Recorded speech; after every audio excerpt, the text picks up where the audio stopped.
मंगल भवन मंगलहारी उमा सहित जहि जपत पुरारी यो ददाति सताम शंभु कैवल्यमपि दुर्लभम खलानाम दंड कृतोऽसौ शंकरः शंतनोतु मे मंगल भवन अमंगलहारी उमा सहित जहि जपत पुरारी मंगल भवन अमंगलहारी उमा सहित जय जपत पुरारी।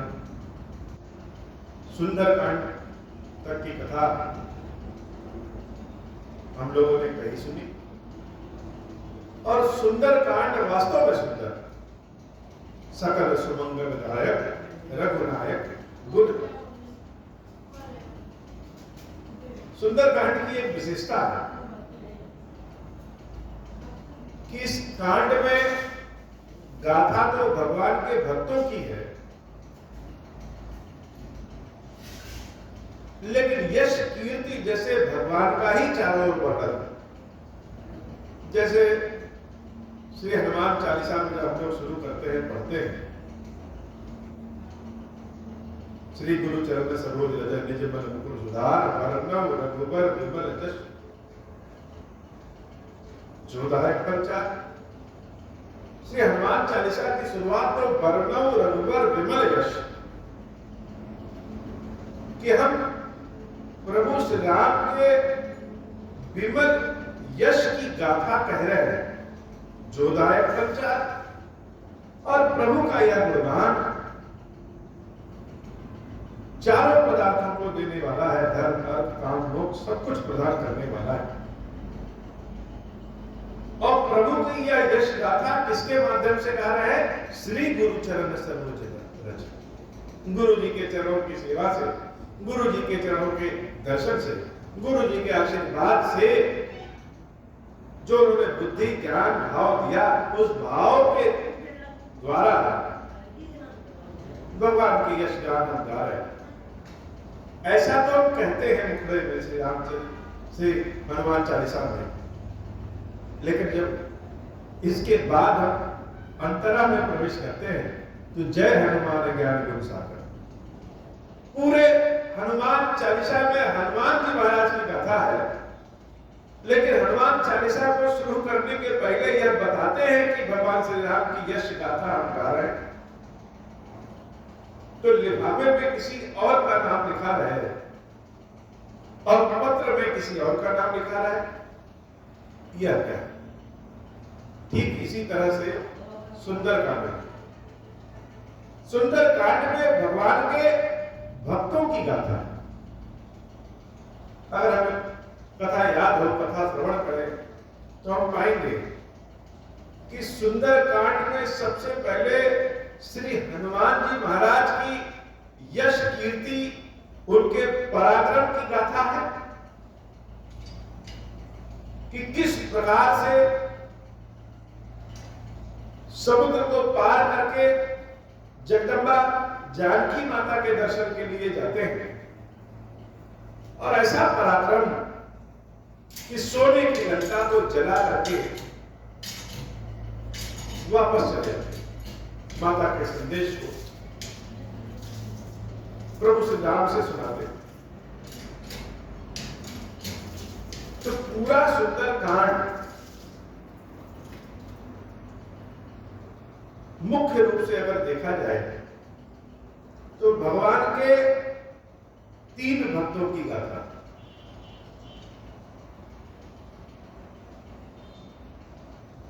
पहला भक्त जो राम नाम में ही डूबा है, न कोई इच्छा है, न कोई चाह है, न कोई कष्ट है, बस केवल प्रभु श्री राम की भक्ति में है। और जब उनके पराक्रम, उनके वैभव को संसार देखता है तो जय श्री राम कहता है, वो श्री हनुमान जी महाराज। दूसरा भक्त विभीषण जी महाराज, जिनके पास है तो सब कुछ, लेकिन फिर भी जैसे सुख शांति नहीं है, मन व्यथित है, और वह भयवश कह लीजिए, प्रेमवश कह लीजिए, सब कुछ मिला के कह लीजिए, तब वह हनुमान जी महाराज के माध्यम से और ऐसी परिस्थितियां उत्पन्न हो जाती हैं, उसके कारण विभीषण जी महाराज प्रभु श्री राम की शरण में जाते। तो पहले भक्त तो हनुमान जी महाराज, जिनको न कोई भय है न कोई चिंता, बस प्रेम। दूसरे भक्त विभीषण जी महाराज जो सांसारिक हैं। अब तीसरे भक्त जो ऐसे हैं, वो जो रावण का गुप्तचर शुक्र, जो पहले कभी साधु था लेकिन श्राप के कारण राक्षस बन गया और फिर से भगवान का जब दर्शन हुआ तो साधु हो गए। तो ये 3 तरह के भक्त की गाथा सुंदरकांड में है। लेकिन ये तीनों भक्तों में एक चीज सब में है कि सबके अंदर जो भक्ति हुई, जो प्रेम है, वो प्रभु श्री राम के आदर्श से, प्रभु श्री राम के दर्शन से, प्रभु श्री राम के कारण ही है। हनुमान जी महाराज भी प्रभु श्री राम के दर्शन के बाद उनके भक्त बन जाते हैं, यद्यपि पहले से चाहत होती है। विभीषण जी महाराज भी अपने कानों से भगवान की यश कीर्ति गाथा सुनते हैं, इसलिए उनके व्यवहार के कारण उनसे प्रेम हो जाता है, भक्ति हो जाती है। और गुप्तचर शुक भी प्रभु को जब देखता है तो उसके अंदर भी भक्ति आ जाती है। तो जैसे यह संपूर्ण संसार जो हमको दिखता है वह सूरज के प्रकाश के कारण ही प्रकाशमय है। चंद्रमा की जो चांदनी हम तक पहुंचती है वह भी वास्तव में देखा जाए तो सूरज का प्रकाश ही है। तो जो मूल है वह सूरज का प्रकाश है। जो हम लोग भोजन करते हैं वह अन्न फसल भी जो है वह सूरज के प्रकाश के कारण ही है। पृथ्वी पे जीवन सूरज के प्रकाश के कारण ही है।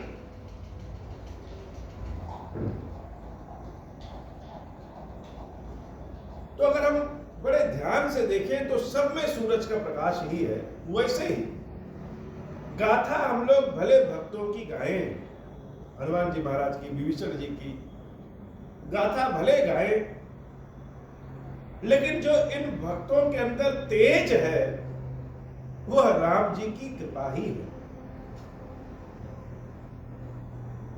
इसलिए जब इन भक्तों की गाथा गाते हैं तो वास्तव में वह यश कीर्ति, वह गाथा प्रभु श्री राम की ही होती है। भक्तों के अंदर अपनी कौन सी यश कीर्ति, वह तो भगवान की कृपा के भरोसे है। तो चाहे श्री हनुमान जी महाराज हो, चाहे विभीषण जी महाराज हो, चाहे कोई भी भक्त हो, सबके अंदर राम के प्रति प्रेम, राम के अंदर भक्ति है और वह कारण भी राम ही है। इसलिए जब सुंदरकांड समाप्त होने वाला होता है तो उसमें लिखते हैं, सकल सुमंगलदायक रघुनायक गुणगान। भगवान श्री राम के गुणों का गान सदैव मंगल देने वाला होता है। तो हनुमान जी महाराज के अंदर जो पराक्रम है, जो संकट को समाप्त करने की शक्ति है, वह सब राम की ही तो यश कीर्ति है, प्रभु की ही तो यश कीर्ति है। तो हनुमान जी महाराज की गाथा हम गाएंगे तो राम जी की गाथा तो हम स्वतः गा रहे हैं। सादर सुनहि तेतर नहीं, सिर्फ गाने वाला नहीं, जो सादर पूर्वक सुनता है वह भी भव सिंधु बिना जल जाए। भव सागर को बिना जहाज के ही पार कर जाता है, जैसे हनुमान जी महाराज बिना जहाज के ही समुद्र पार कर गए। तो ये सुंदर कांड भगवान की यश कीर्ति की गाथा है, जो कि भगवान के द्वारा गाथा है। और प्रभु श्री राम जब समुद्र के द्वारा उपाय बता देने के बाद समुद्र ने उपाय बताया कि आपके सेना में नल और नील नाम के दो भाई हैं। जब वह पत्थर को स्पर्श करके छुएंगे तो हे प्रभु, आपके प्रताप के कारण वो पानी में, जल में तैरने लगेगा। एक रास्ता सबको मिल गया कि पूरी सेना को इस पार से उस पार ले कैसे जाए। ये सुनने और समझने में तो हम लोग इसको बहुत ही आसान समझते हैं कि भगवान है, उनको उस पार जाना है, नल नील ने पुल बना दिया। लेकिन इसको जी करके देखिए, कितना बड़ा बीच में अड़चन, समुद्र रूपी अड़चन होता है अपने लक्ष्य को प्राप्त करने में। अपने लक्ष्य को प्राप्त करने में जो इतना बड़ा अड़चन है, समुद्र रूपी अड़चन है, जिसको पार हम नहीं कर सकते, उसको भी पार करना है तो पुल के द्वारा ही तो पार करेंगे। वो पुल बनाएगा कौन? पुल है कौन? राम जैसा सामर्थ्य तो अपने पास नहीं है। समुद्र के किनारे खड़े होकर के केवल रोते रहे, चिल्लाते रहे, तो वह पुल ही भगवान शंकर है। भगवान शंकर की जब कृपा मिल जाती है तो चाहे कितना भी बड़ा समुद्र क्यों ना हो, असंभव कार्य भी क्यों ना हो, वह भगवान शंकर की कृपा से संभव हो जाता है। मोक्ष प्राप्त करना असंभव है। मोक्ष और आत्मा के बीच में अपने कर्मों के जंजाल का समुंदर है। आत्मा और परमात्मा के मिलन के मोक्ष में अपने कर्मों के पाप और पुण्य के भोग का जंगल है। पाप और पुण्य के भोग का समुंदर है। बीच में बाधा है और उसको पार करना है। तैरने आता नहीं, जहाज है नहीं, तो कैसे तैरेंगे? यह मन चाहे व्यथित होकर के, चाहे जिस भी किसी विधि से, जब भगवान शंकर की शरण में चला जाता है तो शिव जी ही वह पुल बन जाते हैं, वह सेतु बन जाते हैं, जिस सेतु के माध्यम से भवसागर को पार किया जा सकता है। इसलिए तुलसी बाबा जब लंका कांड की रचना करते हैं तो लिखते हैं, यो ददाति सताम शंभु कैवल्यमपि दुर्लभम। जैसे समुद्र पे सेतु बनाना दुर्लभ है, बानरों की सेना इकट्ठा करना और उसको लंका ले जाना, रावण से युद्ध करना दुर्लभ है, लेकिन फिर भी सेतु बना। प्रभु श्री राम इस पार से उस पार सेना लेके गए। कैसे गए? सेतु के माध्यम से। वैसे ही मोक्ष प्राप्त करना, भवसागर को प्राप्त करना दुर्लभ है, लेकिन शंभु कैवल्यमपि दुर्लभम। भगवान शंकर के आशीर्वाद से यह कैवल्य नामक मोक्ष जो कि दुर्लभ है वह भी मिल जाता है। यो ददाति सताम। कैसे मिल जाता है? यो ददाति, शंकर जी के देने से मिल जाता है।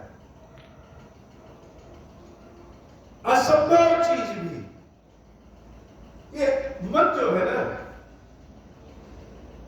ये मन में चाहत उत्पन्न हो जाती है, और जब चाहत उत्पन्न हो जाती है और चाहत पूर्ण नहीं होती तो कष्ट का सिलसिला शुरू हो जाता है।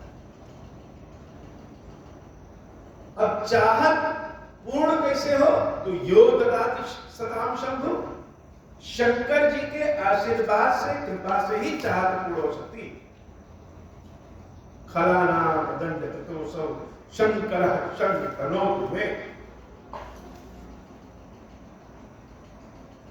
भगवान शंकर दुष्टों को दंड देने वाले भी हैं और हमारे कल्याण को विस्तार करने वाले भी हैं। शंकर जी के समक्ष जब संसार से परेशान भक्त पहुंचता है तो क्या आशा लेकर के पहुंचता है? आशा यही रहती है, क्यों पहुंचता है कि हे महादेव, ऐसा हमने कानों से सुना है कि आप अवघड़ दानी हैं, पात्रता न हो फिर भी आप दे देते हैं, सामर्थ्य न हो फिर भी आप दे देते हैं। और क्या देते हैं? सब कुछ देते हैं, कैवल्य जैसा मोक्ष जो कि दुर्लभ है फिर भी आप दे देते हैं। जो दे देते हैं, हमारी पात्रता नहीं लेने की, फिर भी आपसे मांगते हैं तो आप दे देते हैं। और सिर्फ कामना पूर्ण करना ही भगवान शंकर का काम नहीं है। जो हृदय में टीस रहती है, संसार से समाज से जब अपमानित व्यक्ति होता है और उसका कोई सहारा नहीं रहता है कि हे प्रभु, हम सामर्थ्यवान नहीं है, हम केवल आपको जानते हैं, शंकर जी केवल आपको जानते हैं। सच हो गलत हो झूठ हो पता नहीं, क्या न्याय है क्या अन्याय, हम कुछ नहीं जानते, हम आपको जानते हैं। तो जब तक हृदय में टीस न मिट जाए, भय न मिट जाए, तो कोई चीज प्राप्त करने के बाद भी सुख नहीं मिलता। बहुत सारा धन मिल जाए लेकिन भय मन में रहे तो भी सुख नहीं है। तो शंकर जी क्या करते हैं? यो ददाति सताम शंभो, कामना को जो अचंभित करने वाला होता है, दुर्लभ होता है, वह पूर्ण भी करते हैं। और खलानाम दंड कृतोसौ शंकर, भक्तों को जो परेशान किए रहते हैं उन दुष्टों का नाश भी भगवान शंकर करते हैं। अब यह दुष्ट बाहर भी हो सकते हैं और भीतर, हर तरह के। संसार में बहुत सारे लोग ऐसे होते हैं जो जीने नहीं देते, और ऐसे ही अपने मन की प्रवृत्तियां भी ऐसी होती है जो जीने नहीं देती। तो बाहरी दुश्मन को भी, बाहरी दुष्टों को भी, और मन की जो प्रवृत्ति है ऐसी दुष्ट प्रवृत्ति को भी भगवान शंकर दंड देते हैं, नाश करते हैं। खला नाम दंड कृतौ शंकर शंख सनो तनो तुम्हें, हे शंभु, हे भगवान भोलेनाथ, मैं आपकी शरण में आया हूं, मेरे कल्याण का विस्तार करिए। शंख तनोत में कल्याण का विस्तार, शंकर ही कल्याण है, शंकर ही कल्याण देने वाले हैं, शंकर ही कल्याण का विस्तार करने वाले हैं। हे प्रभु, मेरे कल्याण का विस्तार करिए, लेकिन कैसे? दे के भी, कामना को पूर्ण करके भी, और जो हमारे हृदय में जो टीस होती है ना, एक भावना आ रहती है, जो लोग परेशान किए रहते हैं, उन सब से हमारी रक्षा करके ही नहीं, उन दुष्टों को दंड दे करके भी हमारी रक्षा करें। एक तो हो गया हमको बचा लिया, और एक हो गया जिसने हमें परेशान किया उसको प्रभु ने दंड भी दिया। अब भगवान के भक्तों के भीतर किसी से बदला लेने की प्रवृत्ति होती नहीं, लेकिन फिर भी भगवान शंकर दुष्टों को दंड देते हैं। राम जी की स्थिति ऐसी ही है। हम राम तो नहीं बन सकते, लेकिन एक बार राम को अपने हृदय में धारण करके देखिए, राम की स्थिति क्या है। राम कथा का असली आनंद तब है जब हम स्वयं को राम से जोड़ सके। राम की स्थिति क्या है? जीवन भर अच्छा काम करने के बाद भी ऐसा हुआ कि उनकी शक्ति, उनकी सीता का हरण हो गया।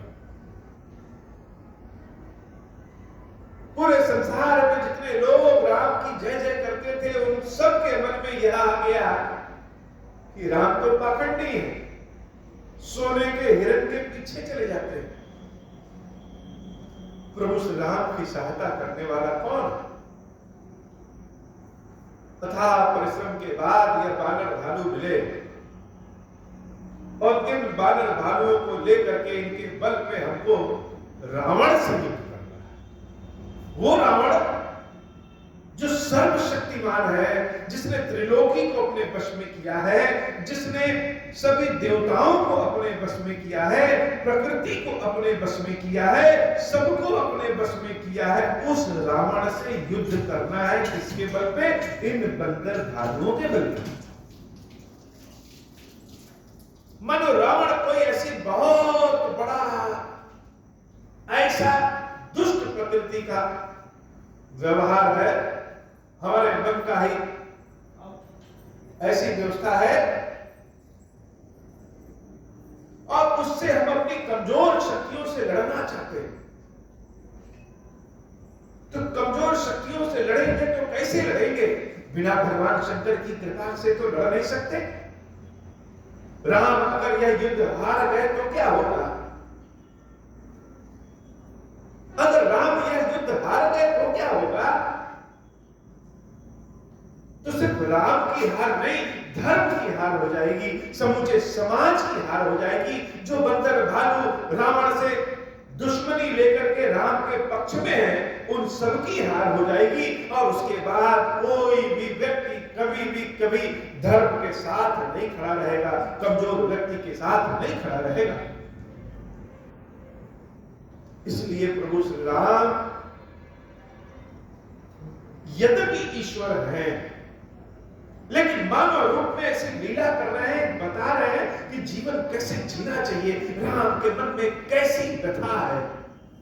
इतनी बड़ी सेना है बानर भालुओं की, प्रभु की कृपा से मिली है, शंकर जी की कृपा से मिली है। शंकर जी साक्षात हनुमान वेश में है। सब कुछ होने के बाद भी राम के मन में व्यथा तो है।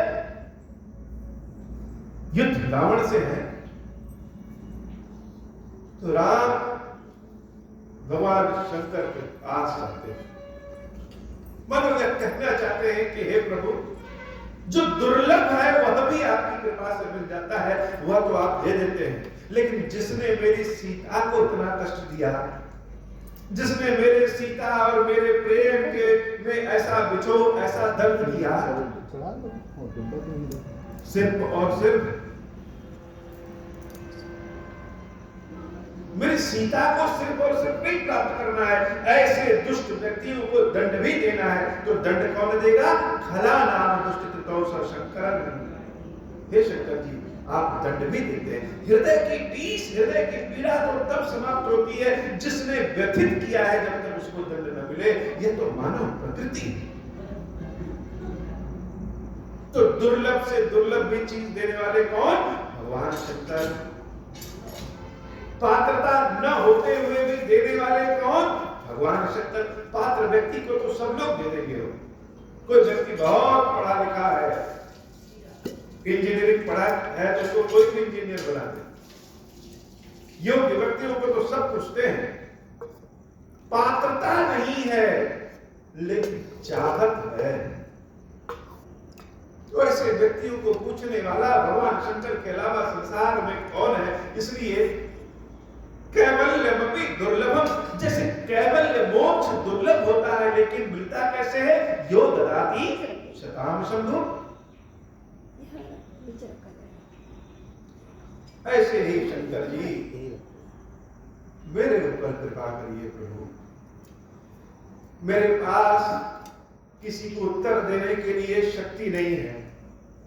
मेरे पास किसी से विजय प्राप्त करने का सामर्थ्य नहीं है। मेरे पास संसार में सत्य के मार्ग पे, सच्चाई के मार्ग पे चलने का वैसा न सामर्थ्य है, न शक्ति है, न ज्ञान है। क्या सत्य है, क्या असत्य है, पता नहीं। एक चीज है, वह यह है कि आपके दर्शनों से आपका प्रेम मेरे अंदर हो गया। लेकिन जैसे सूरज का प्रकाश हमारे ऊपर जब पड़ता है तो हम चमकते हैं, वैसे यह प्रेम भी आपकी कृपा के कारण है, आपके दर्शनों के कारण है। और यह प्रेम ही जब श्रद्धा बन जाता है तो देवी पार्वती की कृपा ही श्रद्धा है और विश्वास रूपेण ही भगवान शंकर है। शंकर जी का भाव ऐसा जब रामचंद्र जी के मन में आया तो लब निमेष परमाणु जुग बरस कलप सरचंड। तो राम के अंदर जब शिव जी का ऐसा भाव आता है, शिव जी राम जी के शरीर में निवास करते हैं, तो भगवान श्री राम का स्वरूप कैसा होता है? लब निमेष परमाणु जुग बरस कलप सर चंड। भजसि नमन तेहि राम को काल उजासु को दंड। जैसे आत्मा अपने मन को ही, हम कभी गाड़ी में बैठे रहते हैं और जो ड्राइवर गाड़ी चलाता है उसको बार बार इंस्ट्रक्शन देते हैं कि बाएं करके चलो, बाएं करके चलो, तेज में चलो, धीरे चलो। ऐसे यह आत्मा इस मन को समझाती है कि हे मन, तुम बाहर क्यों भटक रहे हो? कहां जाओ? राम में रमा हो जाओ। राम को क्यों नहीं बसते हो? छोटे से छोटे सेकंड और बड़ा सा बड़ा कल्प भी सब रामचंद्र जी के धनुष बाण है। ये धनुष बाण क्या है? भगवान श्री राम का धनुष और बाण, यही तो समय है जब किसी का वध भगवान करते हैं तो बाण के तीर ही तो चलाते हैं। किसी का समय पूरा हो जाता है तो उसके प्राण निकल जाते हैं। यह समय का धनुष बाण किसके हाथों में है? जो भगवान शंकर बनकर के रामचंद्र जी के हाथ में समाहित है। इसलिए हे मूर्ख मन, कहां किसी दूसरे से आशा पाले हो? प्रभु श्री राम की शरण में आ जाओ, भगवान शंकर की शरण में आ जाओ। सिंधु वचन सुनि राम सचिव बोल प्रभु अस कहूं, अब विलंब के काम करहु से उतरैत। समुद्र ने जब अपनी बातें बताई कि किस विधि से आप सेतु बनाइए, तब भगवान श्री राम के हृदय में एक आशा उत्पन्न हुई। चेहरे से तो दिखने में प्रभु श्री राम परेशान नहीं है, लेकिन परेशानी किसके मन में नहीं होती। लेकिन जब भगवान शंकर का हाथ सर पे आ जाए तो परेशान रहना मूर्खता। प्रभु श्री राम आदेश देते हैं, अब विलंब कहीं काम करहु सेत उतरैत। अब देर किस बात की? पुल बनाओ और उस पार पहुंचो। तो आत्मा को परमात्मा से जो मिलाता है, बीच में जो भव सागर है, उस पे पुल तो स्वयं साक्षात शंकर जी ही बन जाते हैं। एक अद्भुत घटना शुरू हो गई कि समुद्र पे पुल बन रहा है। सुनहु भानुकुल केतु जामवंत कर जोरि कहा, नाथ नाम तव सेतु नर चढ़ भव सागर तरी। हनुमान जी महाराज, जामवंत जी महाराज तो अघा नहीं रहे प्रभु को देखते देखते। जिस राम से मिलने के लिए जंगल में ढूंढ ढूंढ के ऋषि मुनि आते थे, जंगली लोग दोना भर भर के प्रभु श्री राम को फल खिलाते थे, ऐसी स्थिति आ गई कि कोई मनुष्य प्रभु के पास भटकता नहीं। लोग कहें कि यह राम नहीं है तो पाखंडी है। सोने के पीछे रावण ने एक चाल चली थी। उसके मन में दुविधा है। जगदम्बा सीता को देखा तो लगा कि यह तो जगदम्बा है, राम ईश्वर है कि नहीं है पता नहीं, तो एक परीक्षण कर ले। सोने का जब मृग भेजा तो अगर मनुष्य होंगे तो सोना का मृग देख करके लालची होंगे, और ईश्वर होंगे तो लालची नहीं होंगे। और अगर लालची नहीं होंगे तो भगवान के जाके चरणों को पकड़ लेंगे, और अगर लालची हो गए इसका मतलब कि मनुष्य है। यह चालाकी संसार में चलता है, भगवान के पास नहीं चलता। छल कपट प्रभु के पास नहीं चलता। रावण ने प्रभु श्री राम के साथ छल कपट किया, राजनीति किया, प्रभु श्री राम ने उल्टा किया। सोने का मृग जब देखे तो धनुष बाण लेके उसके पीछे ऐसे भाग गए जैसे इनसे बड़ा लालची कोई है ही नहीं, और रावण फंस गया। तो अब समुद्र पे पुल बनने का समय, यह लघु जलधि तरत कटिबारा, अस सुनि पुनि कह पवन कुमारा, प्रभु प्रताप बड़वानल भारी, सो से हूँ प्रथम पयो निधि भारी, तवर पुनारि रुदन जल धारा, भरऊ बहोरी भयऊ तेहि खारा, सुनि अति उकट पवन सुत केरी, हर्षे कपि रघुपति तन हेरी, जामवंत बोले दो भाई, नल नील ही सब कथा सुनाई, राम प्रताप सुमिर मन माही, करहु सेतु प्रयास कछु नाही, बोल लिए कपि निकर बहोरी, सकल सुनहु विनती कछु मोरी, राम चरण पंकज उर धरहु, कौतुक एक भालु कपि करहु, धावहु मरकट विकट बरूथा, आनहु बिटप गिरन के जूथा, सुनि कपि भालु चले करि हूहा, जय रघुबीर प्रताप समूहा, मंगल भवन अमंगल हारी, उमा सहित जहि जपत पुरारी, अधि उतंग गिरिपादप लीलहि लेहि उठाई, आनि देहि नल नीलहि रचहित सेतु बनाई, मंगल भवन अमंगल हारी, उमा सहित जहि जपत पुरारी, शैल विशाल आनि कपि देहि, कंदुक इव नल नील तिलेहि, देखि सेतु अति सुंदर रचना, बिहसि कृपा निधि बोले बचना, परम रम्य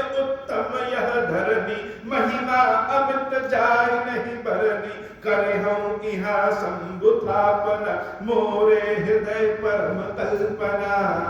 पुल बनाने का काम शुरू हो गया। पुल कैसे बना, यह तो बड़ी विस्तृत बात है। और जैसे समुद्र में लहरें उछलती हैं, वैसे हृदय की भावना उछलती है।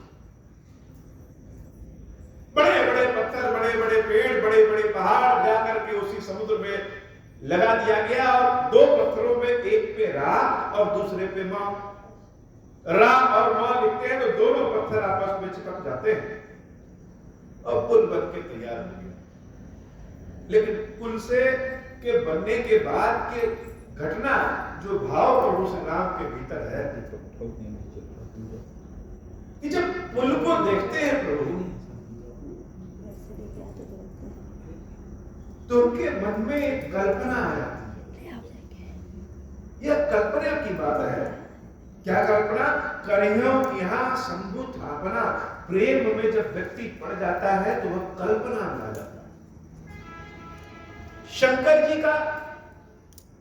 जी की भक्ति, शंकर जी की सेवा, पूजा मंत्रों से ज्यादा कल्पना से होती है, प्रेम से होता है। राम जी के हृदय में कल्पना आ गई। क्या? परम रम्य उत्तम यह धरनी, यह जगह, यह सुंदर, यह जगह तो बड़ी सुंदर दिख रही है, और इस जगह को मेरे हृदय में कल्पना आ गई, इच्छा आ गई कि यहाँ पे करहूं शंभु स्थापना, शंकर जी की स्थापना करें।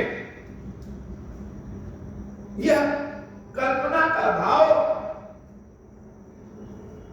राम कथा का असली आनंद तब है जब हम स्वयं को राम कथा से जोड़े। तुलसी बाबा ने यह जो राम कथा लिखी, भगवान शंकर ने यह जो राम कथा लिखवाया, यह बड़ी अद्भुत घटना है। श्री रामचरितमानस को जब हम उदाहरण में देखेंगे तो यहाँ का उदाहरण भी बड़ा अजीब है। जैसे हम लोग कहते हैं कि जैसे विवेकानंद जी का दिमाग तेज था, वैसे हमारा दिमाग तेज हो जाए। जैसे फला व्यक्ति पढ़ा लिखा, वैसे पढ़े लिखे। हम उदाहरण अच्छे से देते हैं, लेकिन मानस में जो उदाहरण है, व्याख्या तो भगवान के प्रेम के भक्ति की है, लेकिन तुलना सांसारिक प्रेम से। राम जी विभीषण जी से सुंदरकांड में कहते हैं कि जैसे लोभी के हृदय में धन प्रिय होता है, ऐसे ही मेरे हृदय में तुम्हारे जैसे संत भक्त प्रिय होते हैं। अब बताओ, संत भक्त की तुलना किससे? लोभी के हृदय की। क्यों? क्योंकि कलयुग में हृदय में प्रेम वाली गाथा किसी को समझ में नहीं आएगी। कलयुग में गाथा तो जैसे लोग हैं वैसे ही उदाहरण समझ में आएगा। ज्यादातर लोग तो हम सब लोभी हैं, तो लोभी हृदय में जैसे धन प्रिय होता है, वैसे ही भगवान को भक्त प्रिय होते हैं। इस बात को समझना पड़ेगा, क्योंकि कलयुग में तो ज्यादातर सब लोभी हैं। तो मानस की गाथा बड़ी उत्तम है। इसके उदाहरण ऐसे हैं जो कि हमारे हृदय को छू जाएं। भगवान के मन में भगवान शंकर की स्थापना का भाव है, और यह भाव मन में गुनगुनाता रहे, हृदय में गुनगुनाता रहे। शंकर जी की आज जो सेवा भक्ति का जो स्वरूप है, यह किसकी देन है? यह तो प्रभु श्री राम की देन है। जंगल में गुलाब का फूल कहां मिलेगा? जंगल में सुगंधित पुष्प, बहुत अच्छी अच्छी चीजें कहां मिलेंगी? तो भगवान शंकर ने सिखाया, प्रभु श्री राम ने बताया कि जहां कुछ न हो वहां एक पत्थर को भी शिवलिंग मान ले। आसपास जो भी चीज मिली, जंगली चीज मिली, सब प्रभु को चढ़ा दो। क्यों? क्योंकि हमको लगता है कि हम धतूरा चढ़ा रहे हैं, हमको लगता है कि हम खीर चढ़ा रहे हैं, हमको लगता है कि हम कोई फूल चढ़ा रहे हैं, लेकिन वास्तव में चढ़ाते तो अपने हृदय की श्रद्धा ही।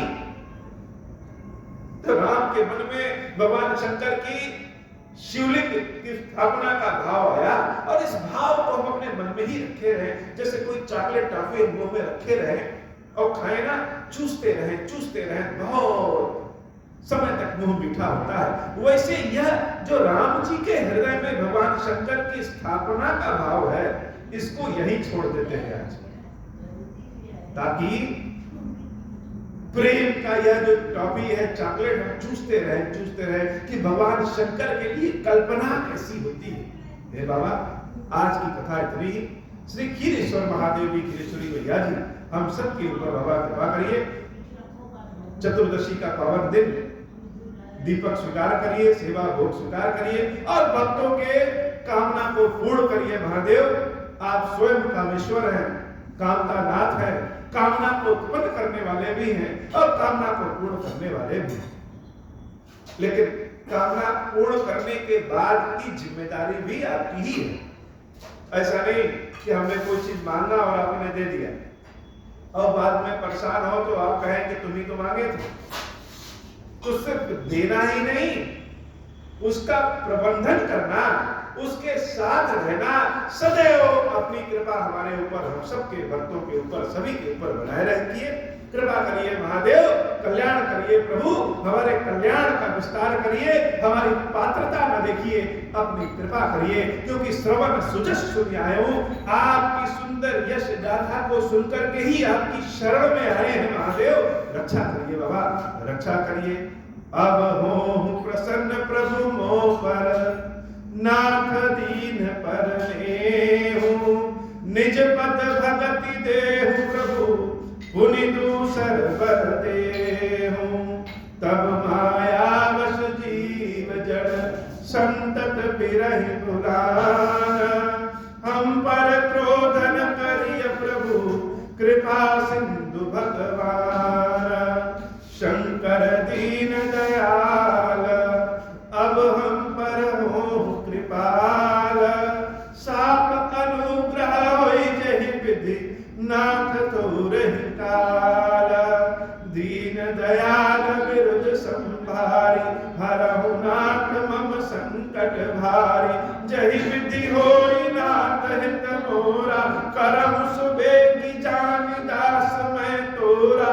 राम राज बैठे त्रैलोका, हर्षित भय शोका, जैसा काम नर सुनहि जगावहि, सुख संपत्ति नाना विधि पावहि, जो इच्छा करी हूँ मन माही, हरि प्रसाद कछु दुर्लभ नाई, मंगल भवन अमंगल हारी, उमा सहित जहि जपत पुरारी।